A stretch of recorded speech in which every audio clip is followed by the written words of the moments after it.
우리의 만남이 로또보다 낮은 확률이라는 건 이제 알고 있을 거예요. 그렇죠? 자, 평생 동안 우리가 만나게 되는 사람이 몇 명이나 될 것 같아요? 확실히 100만 명은 아닐 거 아닙니까? 그렇죠? 100만 명은 무슨 100만 명, 10만 명도 아닐걸요? 아마 연예인이 아닌 이상 평생 동안 10,000명도 쉽지는 않을 겁니다. 자, 그러면 우리나라에서 5,200만 명이 사니까 죽을 때까지 얼굴 한번 보지 못하는 사람이 대한민국에서만 5,199만 명이라고요. 자, 또 249개의 나라 중에서 대한민국에서 태어나 현재 주소지에 정착해서 여기 판교 땅 소망교회에 다닐 확률이 대체 얼마일 것 같아요? 자, 그러니까 옆 사람 한번 보세요. 어색하니까 빨리 보세요. 네. 어색한 사이라도 상관은 없습니다. 괜찮아요. 하지만 분명한 건 뭡니까? 귀한 만남이라는 거예요. 평범한 사이는 분명히 아니라는 겁니다. 그래서 와, 정말 기적 같은 만남이구나 하는 깨달음이 들면요, 그때부터 서로에게 의미가 생기기 시작하는 겁니다. 귀한 걸 귀한 줄 모르고 대하니까 함부로 하고 쉽게 상처를 주고 있으나 마나한 것처럼 여기는 거 아니겠어요? 아, 이렇게 희박한 확률로 만난 거라면 분명히 어떤 뜻이 있겠다라는 생각을 못 하니까 이 만남이라는 밭에 숨겨진 보화를 발견 못 하는 겁니다. 그런데 솔직히 이해는 해요. 이해는 합니다. 이런 생각 들 수 있거든요. 아니, 그렇게 희박한 확률로 만난 애가 왜 이 모양이야? 이렇게 생각 들 수 있죠. 더 웃긴 건 뭔 줄 알아요? 상대방도 그렇게 생각한다는 거예요. 서로가 서로를 보며 아, 왜 하필 쟤야? 왜 쟤 이 모양이지? 한다는 겁니다. 어느 날 한 교회에서 세미나가 열렸습니다. 주제는 행복한 부부로 살기였대요.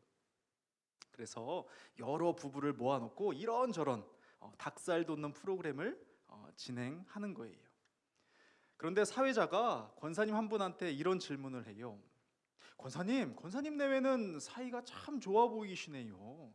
권사님한테 남편은 어떤 존재인가요? 그러자 권사님이 말해요. 아유, 우리 남편은 로또 같은 존재지. 그러니까 순간 다들 와 하는 거예요. 아니, 남편분이 정말 좋으신가 봐요. 어떻게 남편을 로또로 비유할 수가 있어요? 그랬더니 권사님이 고개를 저으면서 안 맞아. 안 맞아. 하나가 안 맞아. 50년이 지났는데도 안 맞아 하시더래요. 막 50년씩 살맛대고 살아도 쉽지 않긴 한 거예요. 저는 이제 14년 차기 때문에 이걸 이해하면 안 되는데 이해가 잘 됩니다. 서로들 다르긴 너무나 다른 거예요. 그렇죠. 여러분, 정말 내 마음에 꼭 맞는 사람 있을까요? 그런 사람 만날 수 있을 거라 생각해요? 언젠가 이렇게 물었더니 손을 번쩍 들었던 소년부 친구가 있었어요. 자기는 있대요. 자기랑 정말 잘 맞는 사람이 있다는 거예요. 그래서 아니야, 걔도 그렇게 생각할까? 했더니 갑자기 눈동자가 막 흔들리면서 손이 스르륵 내려갑니다. 당시에 정말 많은 동심을 파괴했던 저를 회개합니다. 분명히 서로 다른 거예요. 달라서 어려움도 있는 거예요. 아니, 어려움이 많죠. 여러분이 재미로 보는 MBTI만 해도 16가지 유형의 사람이 있지 않습니까? 그래서 너 티발롬이야? 아마 이런 말도 생기는 거 아니겠어요? 그렇죠? 근데 T 입장에선 억울해요, 안 억울해요? 억울하죠. 어디 생각이란 거 1도 없는 F 킬러 같은 그런 존재가 자기를 비하하니 기분이 나쁘죠. 자, 그런데 같은 유형이어도 거기서 조금씩 차이가 있어요. 우리가 얼마나 다른지 모릅니다. 그런데 성격뿐만이 아니죠. 옳고 그름에 대한 생각도 다르고요. 심지어는 서로가 이해하는 선과 악에도 차이가 있습니다. 자, 정치판만 봐도 그렇잖아요. 그렇죠? 서로 자기가 정의래요. 내가 옳대요. 내가 하는 일은 최선이고 네가 하는 건 최악이래요.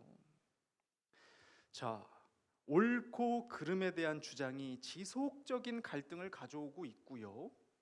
앞으로 문화나 관계에 있어서 분열과 갈라짐은 분명히 심화가 될 겁니다. 자, 그런데 이러한 일이 교회라고는 없을까요? 교회 안에도 논쟁거리 참 많지 않아요?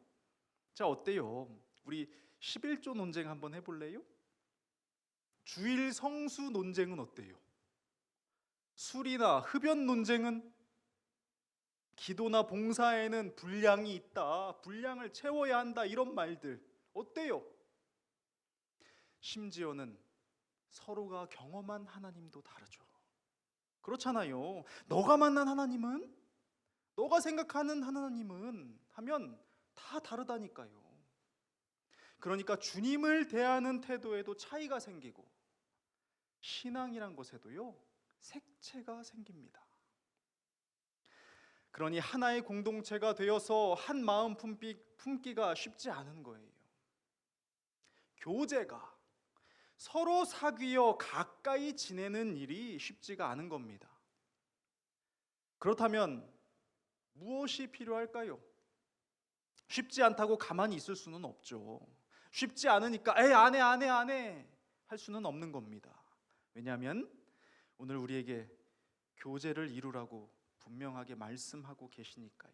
42절입니다. 그들이 사도의 가르침을 받아 서로 교제하고 떡을 떼며 많이 나타나니 합니다. 떡을 떼며 오로지 기도하기를 힘쓰니라 해요. 자, 우리가 온전한 교제를 하고 한 공동체로서 주님의 몸을 떼고 한 마음으로 기도하기 위해서는요, 먼저 뭐예요?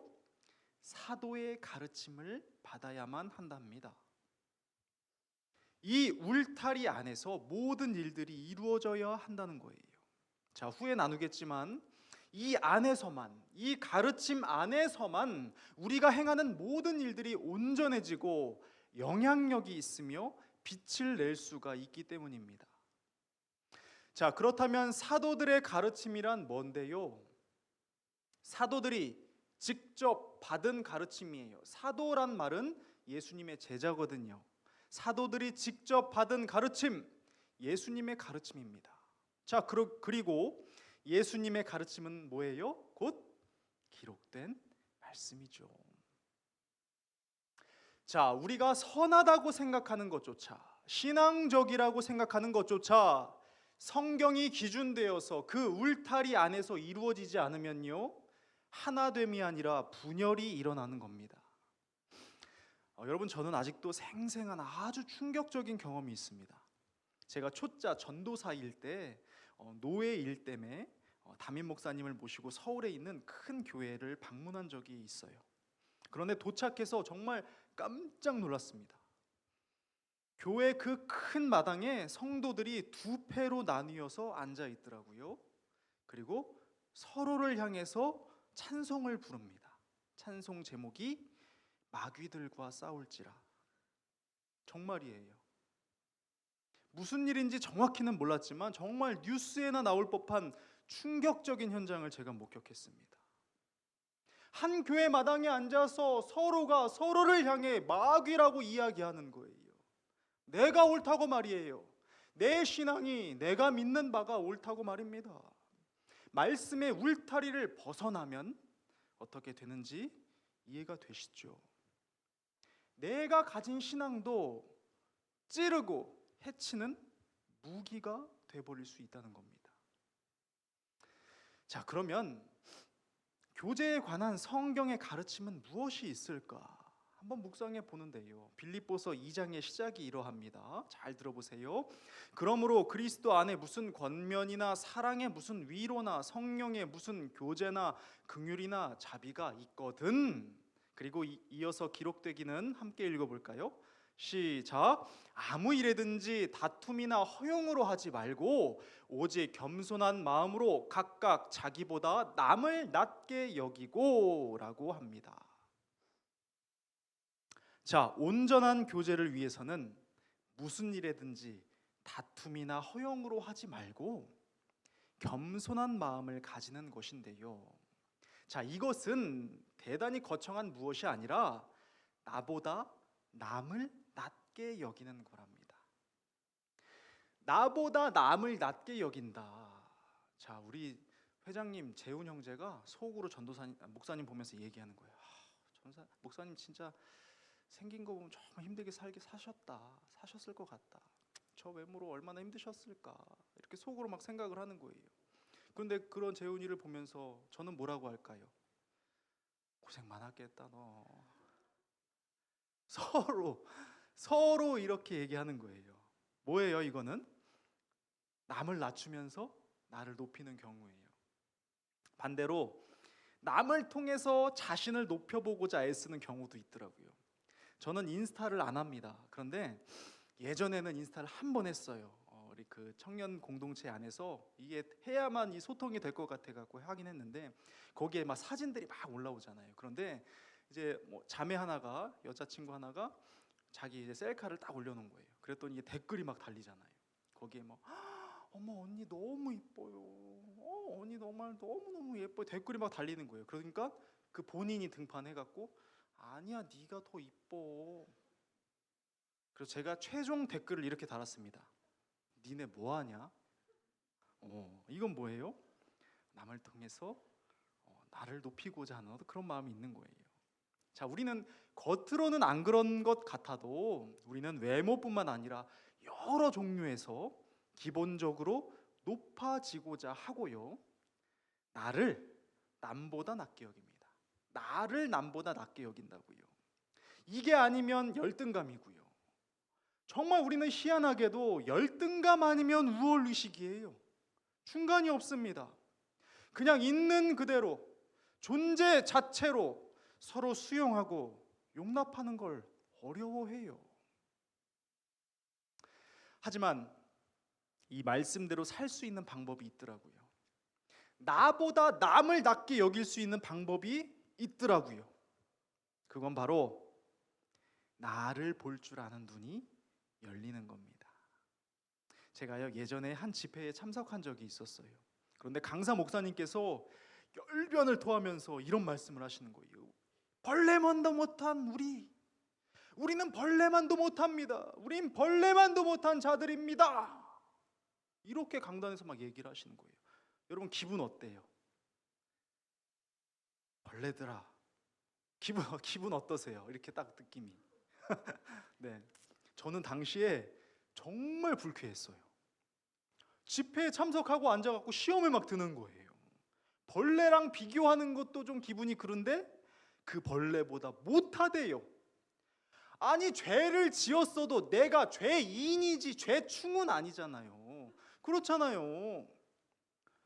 그런데 웃긴 게 뭔 줄 알아요?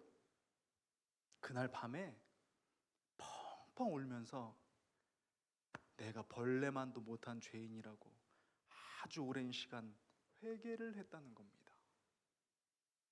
자, 우리 함께 읽어봤으면 좋겠어요. 요한일서 말씀인데요. 시작.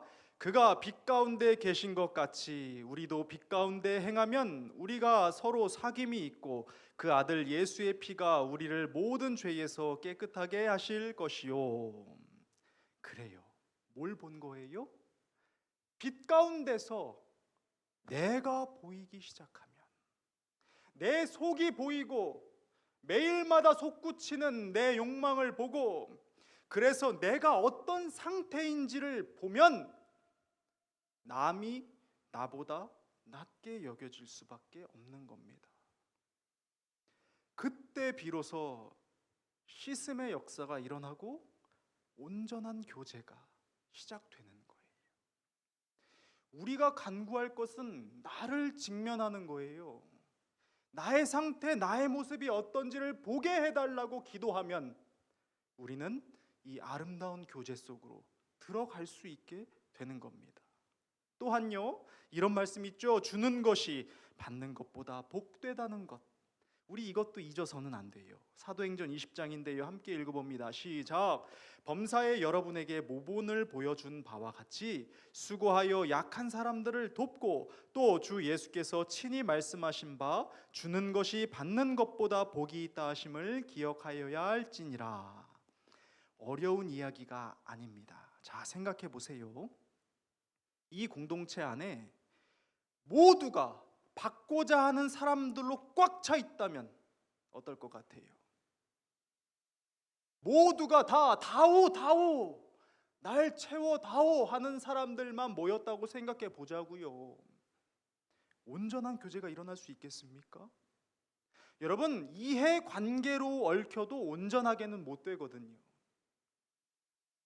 그런데 모두들 주려고 애쓴다면 무슨 일이 일어날까요? 이 자리에 모인 모두가 주려고 안달난다면 무슨 일이 일어날 것 같아요? 시간을 주려 하고 마음을 주려 하고 물질도 주려고 한다면 말이에요. 그냥 상상 한번 해보세요. 우리의 공동체가 어떤 공동체가 되겠습니까? 그러니 여러분, 주는 여러분이 되세요. 왜냐하면요, 복되다 하셨거든요. 주면서 선포하세요. 나는 복되다. 이건 약속이니까, 하나님의 약속이니까 나는 주며 복된 사람이야 선포하는 거예요. 그러면 아깝지 않거든요. 그렇습니다. 말씀이 기준되어서 우리가 나아갈 때 비로소 분열이 아닌 하나됨이 일어나는 거예요. 그리고 이것에 우리가 힘쓸 때 나타나는 놀라운 현상이 있습니다. 오늘 본문 말씀이죠. 43절부터 제가 읽어드릴 테니까 눈으로 따라오세요. 사람마다 두려워하는데 사도들로 말미암아 기사와 표적이 많이 나타나니 믿는 사람이 다 함께 있어 모든 물건을 서로 통용하고 또 재산과 소유를 팔아 각 사람의 필요를 따라 나눠주며 날마다 마음을 같이하여 성전에 모이기를 힘쓰고 집에서 떡을 떼며 기쁨과 순전한 마음으로 음식을 먹고 하나님을 찬미하며 또 온 백성에게 칭송을 받으니 주께서 구원받는 사람을 날마다 더하게 하시니라. 이 아름다운 공동체, 말씀의 울타리 안에서 서로 주고자 하며 세워져 가는 공동체가 되면 기사와 표적이 많이 나타납니다. 회복이 일어나는 거예요. 이런 공동체 안에 실제로 신유의 기적들이 일어나고 감정의 회복이 일어나고 깨어진 관계의 회복들이 일어나는 거예요. 우리가 상상조차 할 수 없는 놀라운 일들이, 기사와 표적들이 그 공동체 안에는 반드시 일어난다는 겁니다. 서로 물건을 통용하고 나눈대요. 자족하는 삶을 살아간대요. 있는 것으로 족하여서 내 것을 나누는 것 또한 아까워하지 않는다는 거예요. 생각해 보세요. 언제 아깝지 않습니까? 언제 아깝지 않아요? 이 사람이 나에게 의미 있는 존재가 될 때잖아요. 이 사람이 내 삶에 들어왔을 때잖아요. 그러면 내 것을 주어도 아깝지 않아요. 그러한 일들이 일어난다는 겁니다. 여러분, 마음을 같이하여서 예배하기에 힘쓴답니다. 지금의 시대와 정반대의 모습 아니에요? 모이기를 해하고 패하고 각자의 신앙 가운데서 나의 신앙 내가 지켜가겠다 말하는 세대에서 모이기에 힘써 함께 연합하는 일들이 일어난다는 겁니다. 사람들에게요, 칭송을 받으며 구원의 통로가 된대요. 그 공동체 모임을 통해서 사람들이 하나님을 보게 된다는 겁니다. 그러니 어때요? 우리 공동체도 이 아름다운 모습과 향기가 진동해야 되지 않겠습니까? 사랑하는 여러분, 우리 모두는요 다 모난 돌들이거든요. 다 뾰족뾰족한 부분이 있거든요. 그런데 그것을 정 맞고 동글동글 해줘야 되겠습니까? 아니요. 우리 이렇게 모여 있으면요 결국엔 서로 부대끼며 동글동글 자갈이 되어 가는 거거든요. 사랑하는 여러분, 매주마다요 샘지기들이 여러분의 기도 제목들을 목사님한테 보내줘요. 우리의 단톡방에 올려요. 이 친구의 기도 제목이 이렇고 지금의 상황이 이래요 라고 말이에요. 무슨 의미입니까? 여러분 한 사람 한 사람을 위해서 기도하는 사람들이 있다는 거잖아요. 아니 생각해 보세요. 여러분 위해서 누가 기도해 주겠어요? 어느 누가 여러분의 삶을 위해서, 문제를 위해서 기도해 준단 말입니까? 그러한 사람이, 그러한 존재가 우리 공동체 안에 있다는 거예요. 저도 여러분의 기도 제목을 날마다 봅니다. 여러분, 참으로 놀랍고 복된 그 놀라운 일들이 우리 공동체 안에 일어나기를 간절히 소망해요. 혼자로 서지 말고 우리로 서십시오. 주님은 두세 사람이 모인 곳에 내가 함께 하겠다 말씀하셨거든요. 이토록 아름답고 빛나는 한 사람 한 사람, 그리고 그들이 모여 아름다운 교회를 이루어 가기를 주님의 이름으로 축복합니다. 우리 함께 찬양하면서